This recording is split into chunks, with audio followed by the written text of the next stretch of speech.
Oh my God, I still can't believe this actually happened. I was just trying to check out a cabin rental, literally just wanting to look at it. And this HOA president comes storming out like I'd crashed some exclusive members-only resort, starts interrogating me at the gate like I didn't have the right to be there, and then things got absolutely insane. I'm Mason Hale, and what went down next? Man, it's definitely one for the history books. If you've been following HOA Unleashed before, you already know these power-hungry HOA types never cease to amaze us. But this woman, she took it to a completely different level. Ever had someone go full authoritarian dictator on you over absolutely nothing? I'd seriously love to hear about it. Drop your story in the comments below. After decades of interrogating criminals and liars for a living, I could spot fake authority and manufactured friendliness from a mile away, even when it smiled behind an official clipboard. So here's exactly how this entire mess started unfolding. I'm 42 years old, recently retired from a pretty intense career that I'll explain more about later. And I was searching for a short-term cabin rental at this upscale lakefront community called Pine Lake Estates. I wasn't looking to purchase anything permanent, just wanted a peaceful place to decompress for a few months while I figured out my next career move. The property owner had posted this absolutely gorgeous lakefront cabin online, and after several phone conversations, we arranged an appointment for me to come take a look around. Seemed pretty straightforward, right? I mean, what could possibly go wrong with such a simple cabin rental viewing? Looking back now, I should have known better from experience. Nothing in my life has ever been quite that simple or straightforward. I drove up to Pine Lake Estates on this beautiful Tuesday morning, and honestly, the entire place was absolutely stunning. Perfectly manicured lawns, pristine driveways, these massive lakefront properties with beautifully maintained docks stretching out into crystal clear water. The kind of neighborhood where you'd expect to see children riding bikes safely and families having weekend barbecues together. But as I pulled up to the community entrance gate, something felt distinctly off about the whole place. I can't explain it exactly, but after 22 years in law enforcement, you develop this instinct about places and people that feels almost supernatural. The whole area felt too controlled, too sterile, like someone was monitoring and watching everything way too closely for comfort. The security cameras weren't just pointing at the main gate entrance. They were angled towards specific individual properties, creating deliberate blind spots that seemed strategically planned for surveillance purposes. That's when I first encountered Susan Mercer. She literally appeared out of absolutely nowhere. As I was trying to figure out the electronic gate system, marching toward my car with this expression that absolutely screamed, "You don't belong here, and I'm going to make sure you know it." She was probably in her mid-50s, perfectly styled blonde hair, wearing what looked like expensive designer workout clothes. The kind of person who carried herself like she personally owned the entire place and everyone living in it. "Excuse me, what exactly are you doing here?" she demanded before I'd even rolled my window completely down. Not hello or can I help you with something, just straight to the aggressive interrogation mode. I tried to stay polite and respectful because honestly, maybe she was just being cautious about strangers in their community. "I'm here to see the lakefront cabin rental," I told her calmly. "I have an appointment scheduled with the property owner." The words came out measured and professional, a habit developed from years of de-escalating potentially tense situations. But instead of her expression relaxing, it got even more hostile and suspicious. "Oh, that particular property," she said like the words literally tasted bad in her mouth. "I'm afraid it's not really suitable for someone like you." Someone like me? I wasn't sure if I was overreacting to the situation, but that specific phrase sent immediate alarm bells ringing loudly in my head. "Someone like me?" I asked, genuinely confused and concerned. I mean, I was dressed nicely, driving a clean car, being completely respectful and polite. What exactly was she seeing that made me supposedly unsuitable? "We have certain established standards here at Pine Lake Estates," she continued smugly, and I swear she looked me up and down like she was evaluating livestock at an auction. "We prefer established families with proper backgrounds and community values." Proper backgrounds and community values. There it was, clear as day. I'd heard that exact coded phrase countless times in my previous law enforcement career, and it never ever meant anything good or legal. The discriminatory coding was so obvious, it might as well have been written in bright neon letters. Before I could even respond appropriately, she was calling over to someone nearby. "John, please escort this gentleman out immediately. People like him make our residents feel unsafe and uncomfortable. People like him, not this specific person who's acting suspiciously or inappropriately. Just people like him, based purely on appearance." I watched this security guard start walking over, looking embarrassed and uncomfortable, like he really didn't want to be part of whatever Susan was orchestrating here. That's when I started paying much closer attention to everything happening around me. The way security cameras seemed pointed specifically at certain cabins and properties. How for sale signs only appeared in front of properties that looked like they belonged to non-white families. The way Susan kept glancing around like she was performing for an audience of neighbors who might be secretly watching from their windows. A woman across the street had stopped watering her garden completely and was openly staring at our entire exchange. Her expression was somewhere between genuine concern and morbid curiosity. I'd seen this exact behavioral pattern before in my law enforcement career. The coded language, the selective discriminatory treatment, the way certain people automatically got different rules than others based solely on their appearance. My old cop instincts kicked in automatically, and I started mentally cataloging and documenting everything I was witnessing in real time. But I also realized I was standing at a major crossroads here. I could just drive away quietly, find another rental property somewhere else, and pretend this discriminatory encounter never happened. Or I could push back firmly and see exactly how deep this rabbit hole of discrimination actually went. "Are you familiar with fair housing laws, ma'am?" I asked, keeping my voice calm and completely professional. The change in her expression was immediate and absolutely dramatic. Her confident superiority melted instantly into something that looked like pure panic mixed with defensive anger. "That's none of your business," she snapped defensively. But I could see the wheels turning rapidly in her head. She was trying to figure out if I was just some random guy throwing around legal terms or if I actually knew what I was talking about from experience. The woman across the street had dropped her garden hose completely now, water pooling around her feet as she listened intently to our conversation. "I used to work in law enforcement," I said carefully, watching her reaction closely. "This situation feels very familiar to me from previous cases." She flinched, just barely, enough for a trained observer to notice, but maybe not enough for her to consciously admit it to herself. I could literally see her mind racing frantically, probably wondering if she just stepped into some kind of elaborate law enforcement trap. Had she been discriminating against an undercover police officer? Was I secretly recording this entire conversation?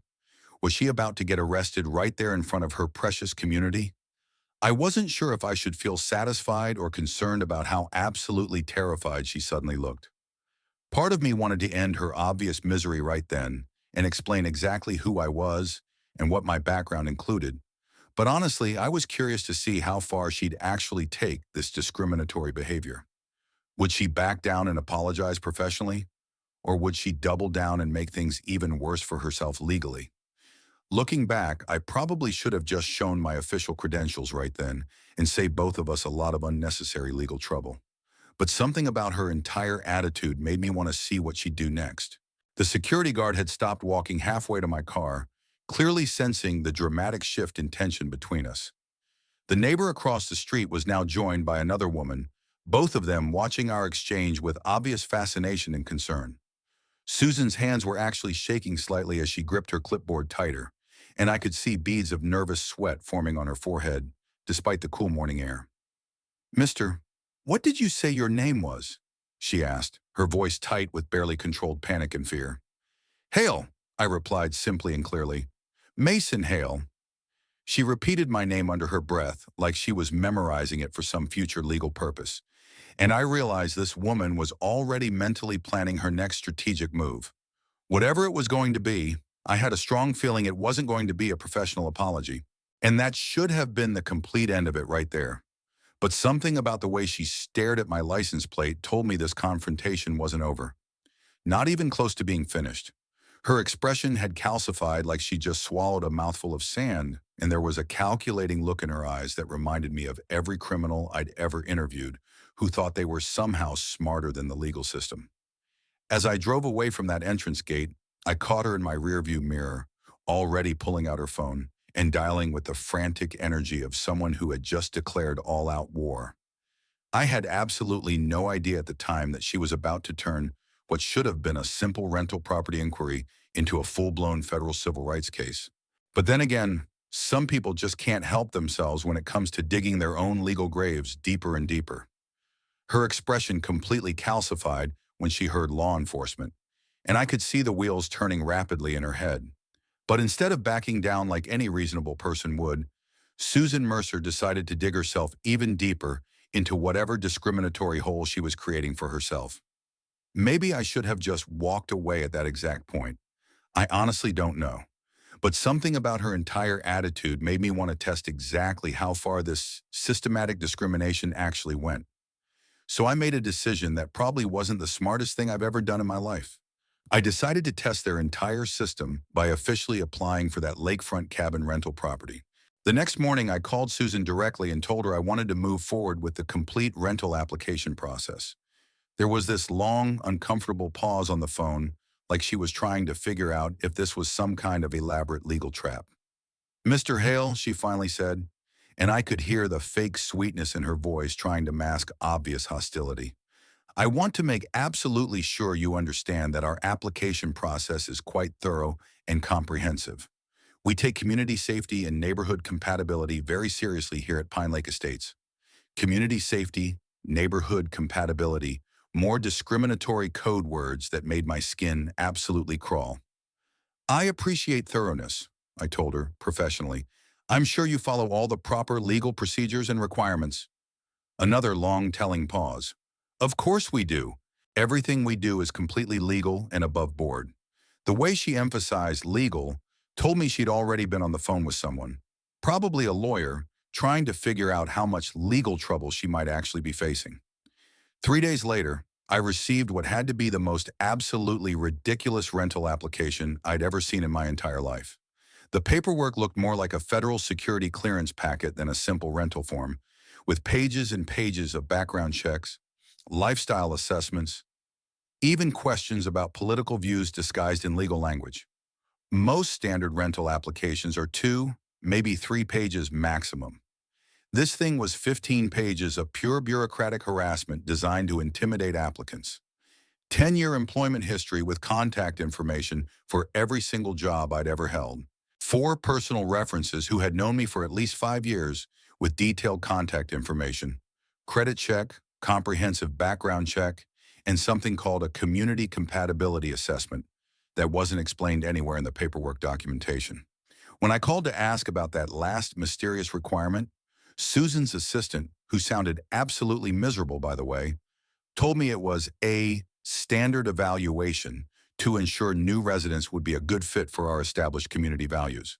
But here's the part that really got my attention. Processing typically takes 4 to 6 weeks for thorough review of all documentation and reference verification, the cover letter explained. 4 to 6 weeks for a simple cabin rental application. I've seen people close on houses, get married, and grow tomatoes in that amount of time. So naturally, I started doing a little investigating of my own. I'm not even sure why I thought it was a good idea to dig deeper into their practices. But once you've been in law enforcement for over 2 decades, it's extremely hard to just ignore obvious patterns of suspicious and discriminatory behavior.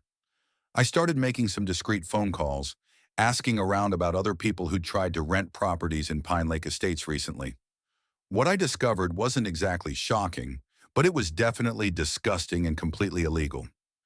3 families had withdrawn their applications the previous year after months of bureaucratic runaround and harassment. All 3 were minority families. One was a young black couple with twin toddlers. Another was a Hispanic family where the husband was a practicing doctor. The third was an Asian family who owned their own successful business. Meanwhile, I found out that white applicants typically got approved within 1 week, sometimes even faster with minimal documentation requirements. I managed to track down one of the families who had given up on their application, and the conversation was absolutely eye-opening. "Don't waste your time, man," the guy told me over the phone. He didn't want to give me his name, which I totally understood given the circumstances. They have a whole system specifically designed to keep certain people out. I tried for 3 months. They kept asking for more documentation, more references, more background checks that never seemed to end. That's when the emails started getting really interesting and legally problematic. Susan sent me additional requirements almost daily. Further documentation needed for community safety assessment and neighborhood compatibility review. Additional references required to verify character and lifestyle compatibility. Extended background check necessary due to your previous employment in law enforcement. That last requirement was particularly fascinating and ironic. Apparently, being a police officer was somehow considered a red flag for their community safety assessment. I had to read that email 3 times before I could believe someone had actually written and sent it. Seriously, did she really think that made any logical sense? A law enforcement officer being considered a safety risk to a gated community. The irony was so thick you could cut it with a knife. I decided to push back just to see what would happen next. I sent her a very polite, very professional email asking if these were standard procedures for all applicants and whether she could provide me with specific legal authority for some of these unusual and potentially discriminatory requirements. Just for the record, I wrote back, federal housing guidelines don't include neighborhood personality tests yet. The response came back within 2 hours, which was suspicious since everything else had taken days to process. Mr. Hale, our application process has been carefully developed by our legal team to ensure full compliance with all applicable laws. If you're uncomfortable with our thorough vetting procedures, perhaps Pine Lake Estates isn't the right community for you. The subtext was crystal clear. Take the hint and go away quietly. That's when Susan made the huge mistake of calling me directly. I could hear the tension and barely controlled panic in her voice before she even started talking. "What exactly do you do for work, Mr. Hale?" she asked like she was conducting some kind of criminal interrogation. Looking back, I should have just told her the complete truth right then. It would have saved both of us a tremendous amount of legal trouble. But something about her condescending tone made me want to keep playing this game a little longer. "I'm a consultant," I told her, which was technically accurate. "I help organizations stay compliant with federal regulations." There was a long, uncomfortable pause. I could almost hear her frantically Googling me in her head. "What kind of compliance?" she finally asked, and I could hear the panic starting to creep noticeably into her voice through the phone. "Civil rights compliance, mostly. Fair housing, equal treatment, that sort of thing," I replied honestly. I wasn't lying at all. That's exactly what I'd been doing in my consulting work since official retirement, but I also wasn't telling her the complete truth about my extensive background yet. I've worked with a lot of communities that had serious issues with discriminatory practices, I added truthfully. Another long, telling pause. "Mr. Hale, I hope you're not implying that Pine Lake Estates engages in any kind of discrimination." "I'm not implying anything, Ms. Mercer. I'm just documenting what I observe," I replied calmly. And that was the absolute truth. I'd been keeping detailed records of every interaction, every email, every ridiculous requirement they'd thrown at me. Part of me wanted to tell her everything right then and save us both a lot of unnecessary trouble. But honestly, I was too curious about how far she'd actually take this discriminatory charade. The phone conversation with Susan had left me with a pretty clear picture of exactly what I was dealing with. And honestly, part of me felt a little bad about the whole situation developing this way. But then I remembered that young family with twin toddlers who had been jerked around for months, and my sympathy pretty much evaporated completely. I decided it was time to request a face-to-face meeting at the HOA office to address these issues directly. When I suggested it, there was another one of those long, uncomfortable pauses that were becoming Susan's signature move. "I suppose we could meet," she finally said, probably thinking she could intimidate me better in person on her home territory. "Thursday at 2 o'clock, my office at the community center." The way she emphasized my office made it clear she thought having me on her territory would give her some kind of psychological advantage over the situation. The Pine Lake Estates Community Center was exactly what you'd expect from a place like this. All glass and stone and expensive landscaping designed to impress. The kind of place designed to make visitors feel either impressed or intimidated, depending on who they were and what they looked like. I showed up right on time, and Susan was waiting for me in her office, sitting behind this massive mahogany desk like she was conducting a corporate board meeting. She'd clearly prepared extensively for this conversation with a stack of papers in front of her, and that fake professional smile that didn't reach her eyes at all. A security camera in the corner of the room blinked red continuously. I made sure it caught every single word of our conversation. "Mr. Hale," she said as I sat down, "I don't appreciate you questioning our established procedures and policies." Her assistant, a nervous-looking woman in her 30s, kept avoiding eye contact and shuffling papers at a desk near the door, clearly uncomfortable with the entire situation. "I'm not questioning them, ma'am," I replied, keeping my voice calm and level. "I'm documenting them for pattern analysis." The fake smile disappeared completely from her face. Documenting them. For what specific purpose? Now this was getting interesting. She was trying to sound authoritative and in control, but I could hear the uncertainty and fear underneath. "Pattern analysis," I told her matter-of-factly. "I've encountered this exact scenario before in other communities during my career." That wasn't entirely true. I'd mostly dealt with employment discrimination cases, not housing discrimination, but the principles were absolutely identical, and she didn't need to know the specific details of my background just yet. I started pointing out the obvious inconsistencies in their application process, using language that was straightforward enough for anyone to understand. Selective enforcement when some applicants got fast-tracked, while others faced endless bureaucratic delays. Different standards for different people when the documentation requirements seemed to change based on who was applying. Unusual procedures that had no clear legal justification whatsoever. I watched Susan's face get more and more flushed as I calmly listed each major problem with their discriminatory system. She kept trying to interrupt with explanations that made absolutely no sense, but I just kept talking in that steady professional tone that I'd perfected over 2 decades of dealing with people who thought they were somehow smarter than federal law. Her assistant was practically shrinking into her chair at this point, clearly recognizing that her boss was in way over her head legally. "Are you some kind of lawyer trying to build a case against us?" Susan finally blurted out when I paused to take a breath. I had to stop and stare at her after that desperate outburst. Did she really think lawyers were the only people who understood basic civil rights law? "Not a lawyer," I said calmly, "but I do know housing law quite well, and I definitely know discrimination when I see it happening." The color drained completely out of her face. "Mr. Hale, that's a very serious accusation you're making." "Yes, it is," I agreed. "That's exactly why I don't make it lightly or without evidence." That's when Susan shifted into full damage control mode, becoming increasingly desperate. She started threatening to call the police for harassment and intimidation. She claimed I was disturbing the peace of their community just by asking legitimate questions about their application process. She even pulled out her phone and started taking pictures of me, saying she was documenting everything for a potential harassment lawsuit.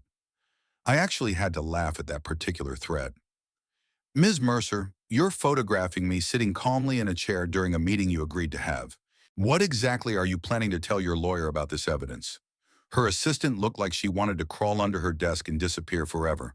But then I decided to drop the bomb that had been building up through this entire ridiculous conversation. "Before you make this situation worse, Ms. Mercer, you should know I've already filed an official complaint." Her phone literally slipped out of her hand and clattered onto the desk. "A complaint with who exactly?" "With the people whose job it is to handle housing discrimination cases," I replied.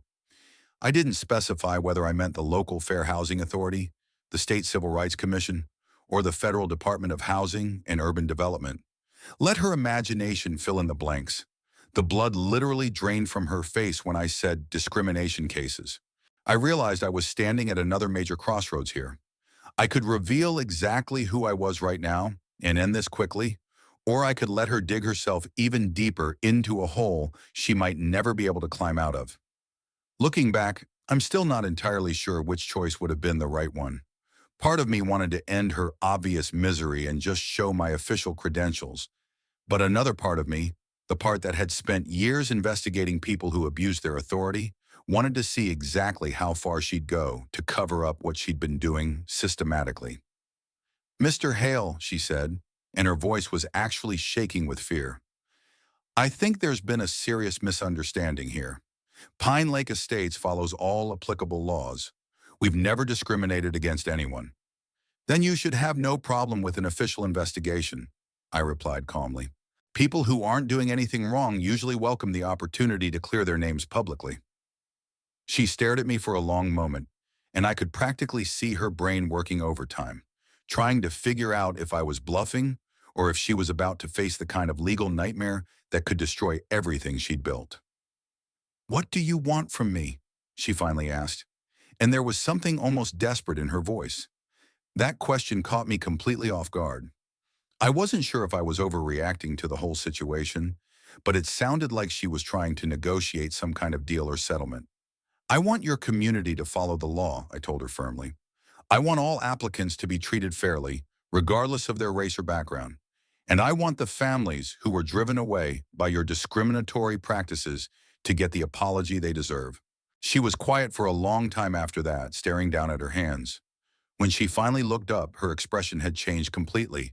Instead of the arrogant, controlling woman I'd been dealing with, she looked genuinely afraid and vulnerable.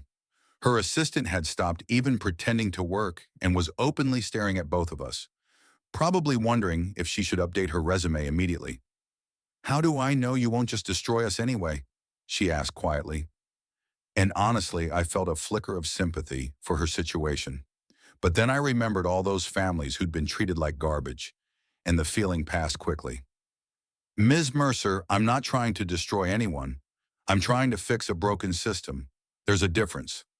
I wasn't sure if she believed me, but at that point I wasn't sure it mattered anymore. She'd already made her choices, and those choices were about to have serious consequences, whether she understood it or not. The funny thing is, she thought she was still winning somehow. She didn't realize she'd just handed me a loaded legal grenade with her name etched on the side. As I walked out of that office, I could hear her frantically dialing her phone, probably calling every lawyer she knew. Susan stared at me for what felt like forever after I mentioned the official complaint, and I could practically see her brain short-circuiting as she tried to figure out her next strategic move. I wish I could tell you I kept my cool during that awkward silence, but honestly, I was starting to second-guess myself. I wasn't sure if I was holding her accountable for discrimination or playing God in a courtroom she had built. Was I taking this too far? Maybe I should have just walked away and found another rental somewhere else. But then I thought about that family with the twin toddlers again, and I knew I couldn't just let this systematic discrimination slide. What happened next was something I definitely didn't see coming. Instead of trying to negotiate or apologize professionally, Susan went into full panic mode. Within an hour of our meeting, she was on the phone with the HOA's lawyer, demanding an emergency consultation. I know this because one of the neighbors, a sweet elderly woman who'd been watching this whole drama unfold, called to warn me about what was happening. She wasn't unraveling, she was calculating, sprinting through damage control like a CEO mid-scandal. "That woman is absolutely losing her mind," she told me. "She's been making phone calls and sending emails all afternoon. She's demanding that you be permanently banned from the property and threatening to get a restraining order for stalking and harassment." Stalking and harassment for asking questions about a rental application. I actually had to laugh at that accusation. The community was starting to split into distinct camps over the whole situation. Some residents were backing Susan completely.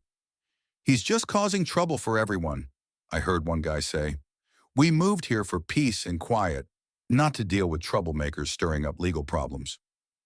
But others were whispering privately about how maybe someone had finally stood up to Susan's controlling behavior. Mrs. Delgado leaned in and whispered, "She's been calling black families visually disruptive for years. We all saw it happening. We just didn't say anything about it." That conversation was enlightening, but also extremely frustrating. If people knew what was happening, why hadn't anyone spoken up before now? Instead of getting emotional or defensive, I decided to do what I'd been trained to do: document everything systematically and methodically. But this time felt different. I wasn't just collecting evidence anymore. I was building an airtight case. And this time the walls were closing in on her. I started recording conversations with Susan's permission, photographing any discriminatory signage or policy documents I could find, and collecting written statements from residents who were willing to talk about their experiences. It was actually kind of therapeutic, falling back into that methodical investigative process that had been such a big part of my career. But I also realized that my calm, professional approach was probably making Susan even more paranoid. She couldn't figure out if I was just some random guy with too much time on his hands, or if I was something much more dangerous to her little kingdom of discrimination. That's when Susan made the biggest mistake of this entire saga. She sent me an official letter on HOA letterhead that was so legally problematic I had to read it 3 times to believe someone had actually signed their name to it. "You are hereby banned from this community," the letter stated. "Any further contact with residents or HOA staff will be considered criminal harassment and reported to authorities. Your application for rental has been permanently denied due to your disruptive behavior and failure to meet community standards. Criminal harassment for asking questions about housing discrimination. Community standards that were never clearly defined anywhere." I was holding evidence of retaliation, and she'd put it in writing with her official signature. I called her back immediately after reading that legally damaging letter. "Ms. Mercer, that letter you just sent might actually constitute evidence of retaliation under federal law. You might want to run that by your lawyer before you send anything else." The silence on the other end of the phone was absolutely deafening. "What do you mean retaliation?" she finally asked, and I could hear the fear creeping back into her voice. "It's illegal to punish someone for filing a discrimination complaint or asserting their civil rights. That letter you sent could be seen as exactly that kind of punishment." Another long, uncomfortable pause. "I was just protecting our community from what? From someone asking questions about your application process." When I walked past the clubhouse that evening, the string lights were dimmed, but I could see her silhouette pacing through the glass, on the phone, desperate. You know, I've shared stories like this before on storytelling platforms, but I never imagined I'd actually be living through one myself. Life has a weird sense of irony that way. Here I was, supposedly enjoying a peaceful retirement, and I'd stumbled into exactly the kind of civil rights case that had defined my entire career. But this time, instead of investigating it from the outside, I was right in the middle of it as the target. It was surreal and infuriating and oddly satisfying all at the same time. More neighbors started coming forward with their own stories about Susan's discriminatory behavior. Mrs.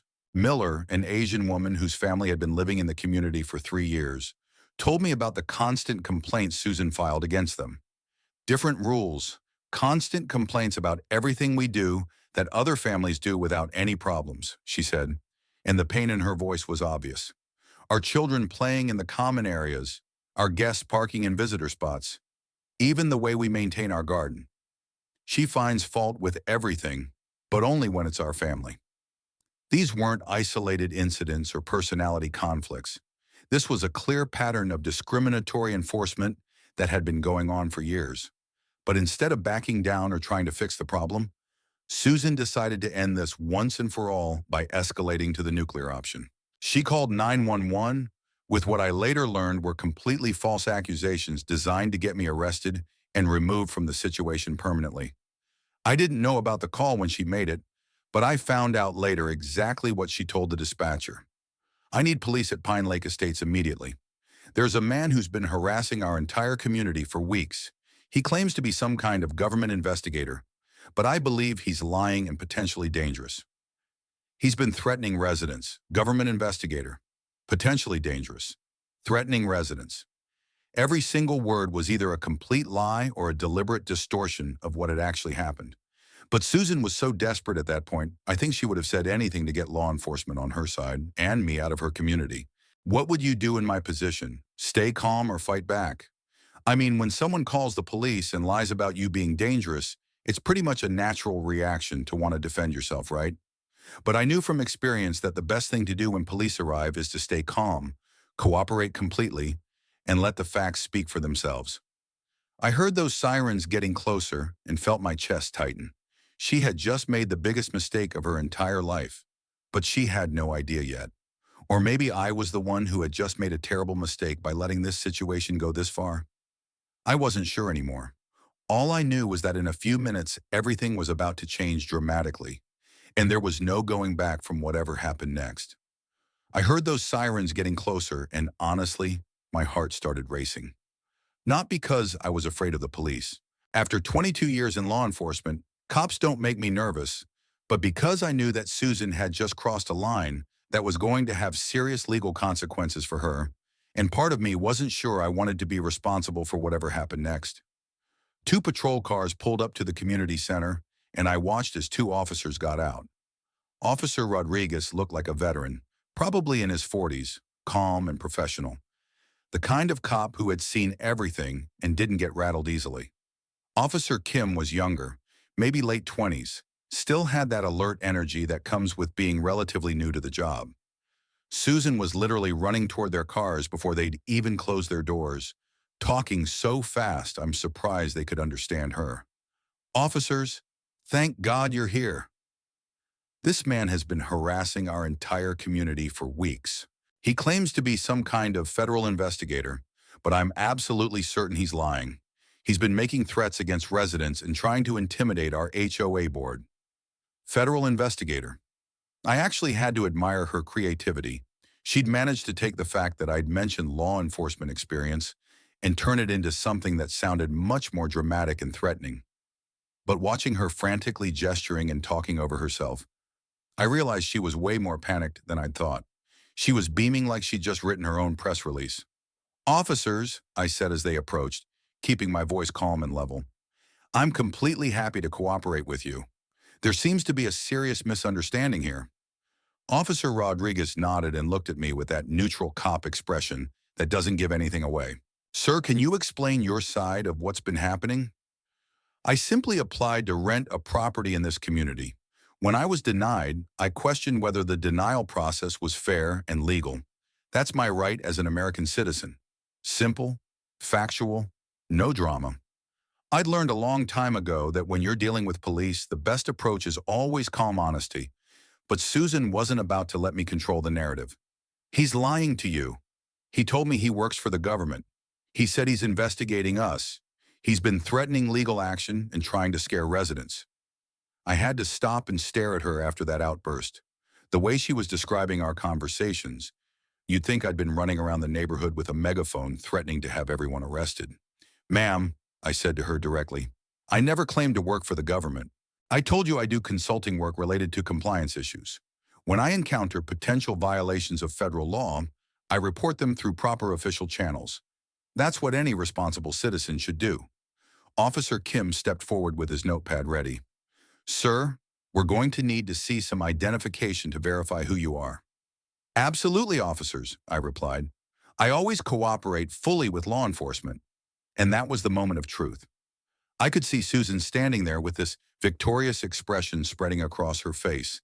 She was absolutely certain she was about to expose me as some kind of fraud who'd been lying about my background and credentials. She probably thought the officers would find out I was just some random troublemaker with no actual authority or experience, and then they'd arrest me for filing false complaints or harassment or whatever charge she'd convinced herself applied to this situation. "What kind of ID do you think I'm about to show them?" I wanted to ask her, but I kept my mouth shut and just reached for my wallet. The leather felt familiar in my hands. I'd carried the same style of credential case for over 2 decades. And even though I was officially retired, I still had my consulting credentials that allowed me to work on civil rights cases. But more importantly, I still had the official identification that would explain exactly who Susan Mercer had been dealing with for the past 2 weeks. I slowly reached for my wallet while Susan watched with that triumphant smile spreading across her face. This was the moment of truth. Everything would be decided right here, right now. But as my fingers touched the leather credential case in my wallet, I couldn't help wondering, was I about to solve everything? Or was I about to create a completely new set of problems I hadn't anticipated?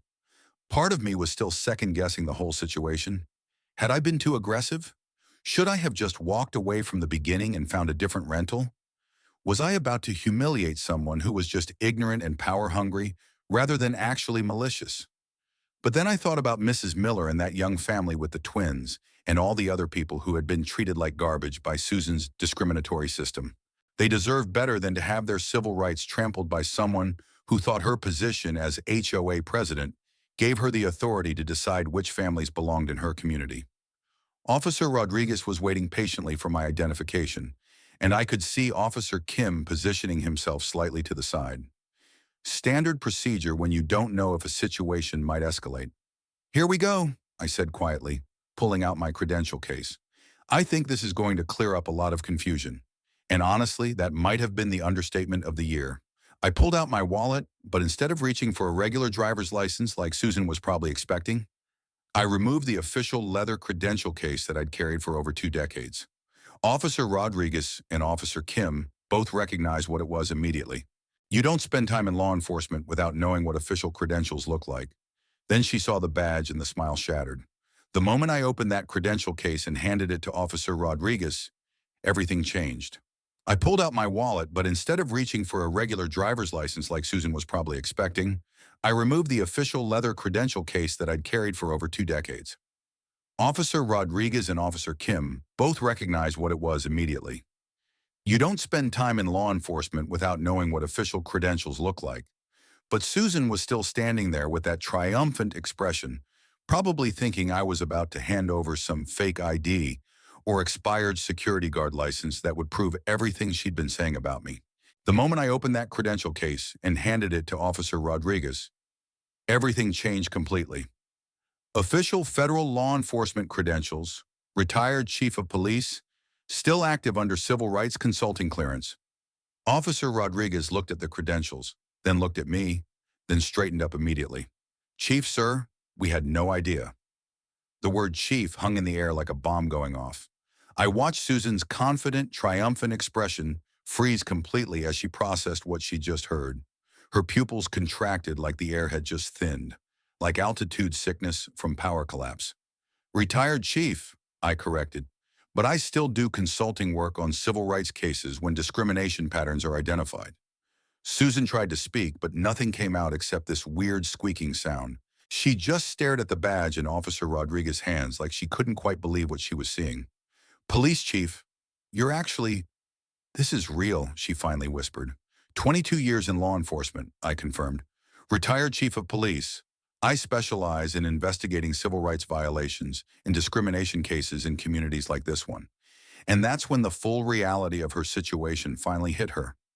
Every threatening email she'd sent, every discriminatory action she'd taken, every retaliatory threat she'd made, all of it had been documented by an actual federal investigator with the credentials and experience to make it stick. Her emails, still warm in my inbox, were now evidence, time-stamped, cross-referenced, ready to testify. Officer Kim looked between me and Susan with obvious confusion. Chief, is there currently an active investigation of this community? There is now, I told him. Ms. Mercer's community has demonstrated concerning patterns that definitely warrant law enforcement review and intervention. The commotion had drawn neighbors out of their houses, and word was spreading through the community like wildfire. He's a real federal housing investigator, I heard someone say. She called the cops on a police chief, someone else whispered. Within minutes, there were probably 15 or 20 residents standing around watching this whole scene unfold. And that's when Mrs. Miller stepped forward with the kind of courage that I had been hoping to see from someone in this community. Officers, she said, her voice shaking but determined, this woman has been systematically discriminating against minority families in our lakefront community for years. She enforces completely different rules for different people based entirely on their race and ethnicity. Other neighbors started nodding and murmuring agreement. She files complaints against our family for things that white families do without any problems, Mrs. Miller continued. Our children playing in common areas, our guests parking in visitor spots, even the way we maintain our garden, but only when it's our family. Susan was locked in place as if her clipboard had turned into a courtroom exhibit. I could see the wheels turning in her head, probably realizing that not only had her plan completely backfired, but she'd actually made her legal situation about 10 times worse by lying to the police. From the back of the crowd, someone hissed, "She called the cops on internal affairs." Laughter rippled, uneasy but growing. The crowd of neighbors was getting bigger, and the mood was shifting dramatically. She told us our barbecue smoke was bothering other residents, but the white family next door has barbecues every weekend, one man said. She sent us a formal complaint about our children being too loud in the playground, but only after she found out we were Hispanic, another woman added. It was like a dam had burst, and years of suppressed frustration were pouring out all at once. Officer Rodriguez handed my credentials back to me with obvious respect. Chief, what would you like us to do about the false report she filed? That's up to you, officers, but filing a false police report is a serious criminal charge, especially when it's done in retaliation for someone asserting their civil rights. He didn't need to say the word arrest, but it hung there heavy as the badge in his palm. Susan made this strangled sound like she was choking on her own words. I almost felt bad for her. Almost. But then I remembered how she'd treated every minority family who tried to join this community, and my sympathy evaporated pretty quickly. Ms. Mercer, I said, and my voice was calm but firm, every single email you sent me, every discriminatory action you've taken, every retaliatory threat you've made, all of it is now official evidence in a civil rights discrimination case. She tried to speak, but nothing came out except another one of those weird squeaking sounds. The police officers were professional and thorough, taking statements from multiple residents about the pattern of discriminatory behavior they'd witnessed. Susan just stood there like a statue while her entire community turned against her. The police officers, now fully understanding the real situation, turned their attention to Susan's false police report with the seriousness it deserved. Officer Rodriguez looked at Susan with the kind of disappointed expression that police officers reserve for people who waste their time with lies. Ma'am, filing a false police report is a serious criminal charge, especially when it's used as retaliation against someone exercising their civil rights. Chief Hale here has been conducting completely legitimate law enforcement business. Her voice cracked, but no words made it out. The fall from power had stolen her script. Susan, still in complete shock from discovering who she'd actually been dealing with, could barely form coherent words. I had no idea. I thought he was just some troublemaker trying to cause problems for our community. But the damage was already done, and the consequences started unfolding with shocking speed. By the next sunrise, she'd vanished from her title. Emergency resignation, no ceremony. Susan submitted her resignation as HOA president, citing unforeseen personal circumstances that require me to step back from community leadership immediately. The HOA board called an emergency meeting to completely distance themselves from her discriminatory actions and prevent the entire community from facing potential federal civil rights violations and massive fines. They were smart enough to realize that their only chance of avoiding legal catastrophe was to throw Susan under the bus as quickly and thoroughly as possible. The official law enforcement investigation launched immediately, with federal civil rights investigators reviewing every policy, every application, every decision made under Susan's leadership. The potential charges included federal civil rights violations, systematic housing discrimination, and deliberate deprivation of rights under color of law. The investigation revealed patterns that went back years. This wasn't just about my rental application. It was about a systematic effort to keep minority families out of Pine Lake Estates through bureaucratic harassment and selective enforcement of rules. The HOA bulletin board came down first, literally. A neighbor ripped it out with a crowbar and a grin. The new HOA president, Mr. Johnson, made his first official act the complete reversal of her discriminatory policies. Our very first priority as the new board is removing every single discriminatory policy and issuing a formal public apology to every family who was treated unfairly, he announced. This community will follow the law, period. No exceptions, no special rules, no selective enforcement. Families who had been previously targeted suddenly felt empowered to participate in community activities without fear of retaliation. New transparent policies ensured completely equal treatment, regardless of race, religion, or family composition. A new resident welcome committee was formed to help all new residents integrate successfully. It was remarkable how quickly the entire atmosphere changed once the fear and intimidation were removed. Children of different ethnic backgrounds were finally playing together freely in the common areas, without any adult tension hovering over everything. Susan's quiet disappearance from the community was probably the strangest part of the whole situation. No dramatic public confrontation, no angry speeches or final threats. She just faded away. When I encountered her a week later at the local grocery store, she avoided all eye contact and hurried away down a different aisle. There was something genuinely sad about seeing her like that. A person who would let small-scale power and deep-seated prejudice consume her until she'd lost absolutely everything. She wasn't pure evil, just ignorant and fearful, and absolutely drunk on the authority she'd been given. But her choices had consequences, and those consequences were exactly what they should have been. I decided to rent the original lakefront cabin at fair market rate, and the property owner was enormously relieved. "Thank you so much for standing up to her systematic bullying," he told me when we signed the lease.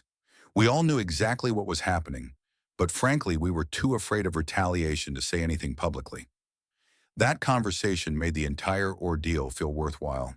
Sometimes it takes one person willing to stand up and say, "This isn't right, and it stops now," to break a cycle of discrimination that's been hurting people for years.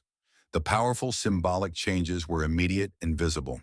The HOA installed a brand new community sign that read, "Pine Lake Estates, a community that truly welcomes everyone." At the first community barbecue, Mrs. Miller raised a toast with tears in her eyes. Behind her, kids of every shade chased fireflies without anyone staring. "Thank you for giving our voices back to us," Mrs. Miller told me at that barbecue. "We were simply too scared to fight her systematic discrimination alone." "My children can finally feel like they actually belong in their own neighborhood," a Black resident said. "I was literally about to move my family because of the constant, hostile environment. Now I want to stay and help rebuild this community properly," a young mother added. 6 months later, I'm sitting peacefully on my cabin deck overlooking the beautiful lake, watching families of all backgrounds enjoy the community equally. The sound of all children laughing together fills the peaceful evening air over the water. The community has absolutely thrived under new inclusive leadership, and property values actually increased significantly when the discrimination finally stopped. Susan moved away quietly with no forwarding address, and the law enforcement investigation concluded with a substantial settlement that funded comprehensive diversity and inclusion programs throughout the entire county. Sometimes the very best victories are the quiet ones where absolutely everyone wins except the prejudice and discrimination itself. Housing discrimination still exists in communities everywhere across America, but it absolutely doesn't have to win. Sometimes all it really takes is one person willing to stand up firmly and say, "This isn't right, and it stops now." I honestly thought retirement meant stepping completely back from fighting injustice and discrimination. But sometimes the fight literally finds you, and when it does, you face a crucial choice: walk away and let the injustice continue, or use whatever authority, knowledge, and experience you have to make things genuinely right. Turns out the most powerful badge I carried wasn't in my wallet. It was the one this community gave me without asking, without saying a word. And honestly, that hits harder than any courtroom win ever could. Maybe the real takeaway here isn't about takedowns or titles. Maybe it's this: when you show up steady and honest, sometimes the whole damn street finds its voice too. If you've stuck with me this far, I'd really love to hear your thoughts. Anything like this ever happened near you? You're watching HOA Unleashed. If this one hit home and you feel like tossing some support, that little thanks button's right down there. Stay weird, stay loud, and never underestimate quiet authority. Thanks for watching HOA Unleashed. If you enjoyed this one, hit that like button and don't forget to subscribe for more wild tales coming your way.